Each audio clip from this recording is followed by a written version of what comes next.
नमस्कार, आप देख रहे हैं न्यूज 24 मध्य प्रदेश छत्तीसगढ़ और मैं हूं आपके साथ सत्यम गौर। बुलेटिन की शुरुआत करेंगे कुछ अहम खबरों के साथ। संसद के विशेष सत्र में महिला आरक्षण समेत 3 बिल हुए हैं पेश। कल शाम 4 बजे तीनों बिलों पर होगी वोटिंग। ये बड़ी जानकारी हम आप तक पहुंचा रहे हैं। देख सकते हैं संसद में किस तरीके से बिल पेश हुए। इसी दौरान विपक्ष ने जोरदार हंगामा भी किया है और जमकर विरोध किया गया है विपक्ष की तरफ से, जिस वक्त ये 3 बिल पेश किए गए हैं और कल शाम इन बिलों पर चर्चा होगी, वोटिंग होगी। ये बड़ी जानकारी हम आप तक पहुंचा रहे हैं। बिल पेश होते ही संसद में विपक्ष ने जोरदार विरोध किया है और लोकसभा में बिल पर चर्चा के लिए 12 घंटे का समय तय किया गया है। बिल पर 18 अप्रैल को राज्यसभा में होगी चर्चा। कांग्रेस सांसद केशरी वेणुगोपाल ने उठाए हैं सवाल। सरकार संसद को हाईजैक करना चाहती है, यह केसी वेणुगोपाल की तरफ से कहा गया है। सपा ने की मुस्लिम महिला आरक्षण की मांग और मुस्लिम महिला आरक्षण पर शाह की दो टूक।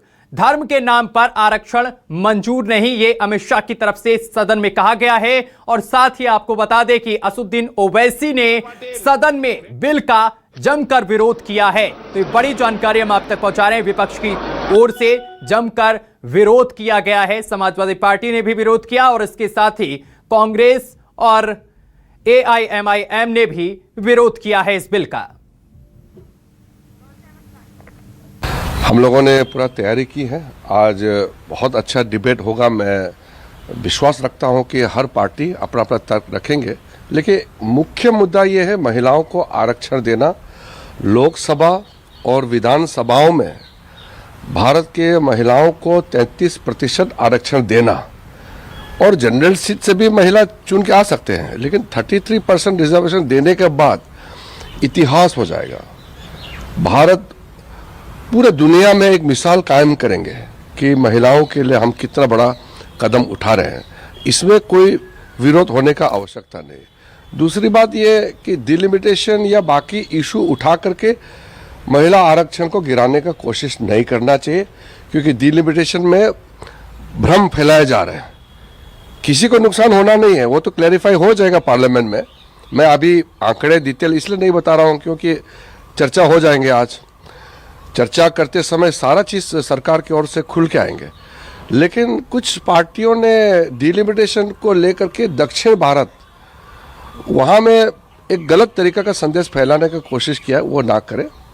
ये खुफिया लोगों की गुप्त योजना है और महिला आरक्षण के खिलाफ नहीं है, लेकिन जो जल्दीबाजी है, जिस तरीके से लाया जा रहा है, उसके खिलाफ है। जनगणना होगी तो देश जाति जनगणना मांगेगा, जाति जनगणना होगी तो देश आरक्षण मांगेगा। ये सबसे बचना चाहते हैं लोग। ये पीड़ित, दलित, मुस्लिम, पिछड़ा, आदि आबादी सबके खिलाफ लोग हैं। जहां देश में अगर हम आंकड़े देखें तो संरक्षण की ज़्यादा ज़रूरत है आरक्षण के साथ साथ। और ये सशक्तिकरण नहीं है, ये तुष्टीकरण के लिए है।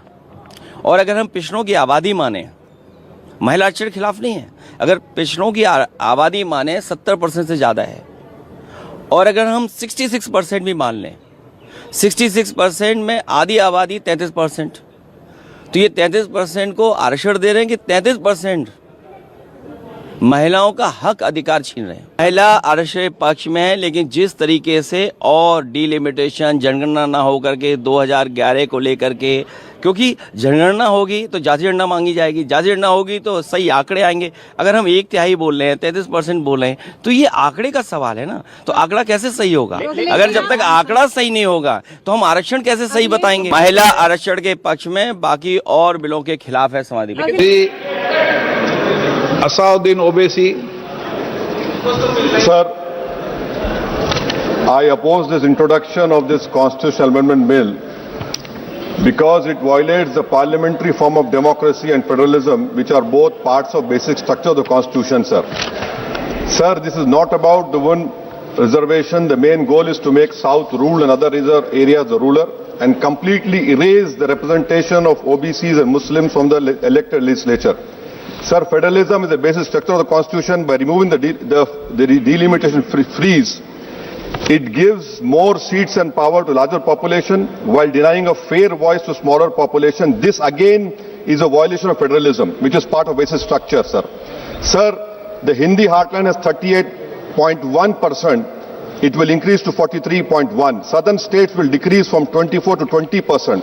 Sir, why I say it is complete destruction of federalism? It also curtails parliamentary democracy. Parliament democracy has to be representative of, if a voter in Telangana feels that their voting or not makes no difference, if decisions are taken in UP rather than parliament, why will they vote?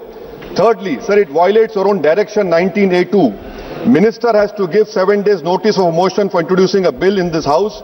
Similar copies of the bill have to be introduced, need to be given to members 2 days before the introduction.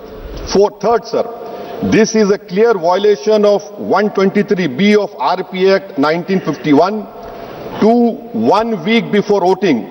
I call this a corrupt practice, sir. I will be asking for a division of this bill, sir, and I end by what Sahir Ludhiani had said.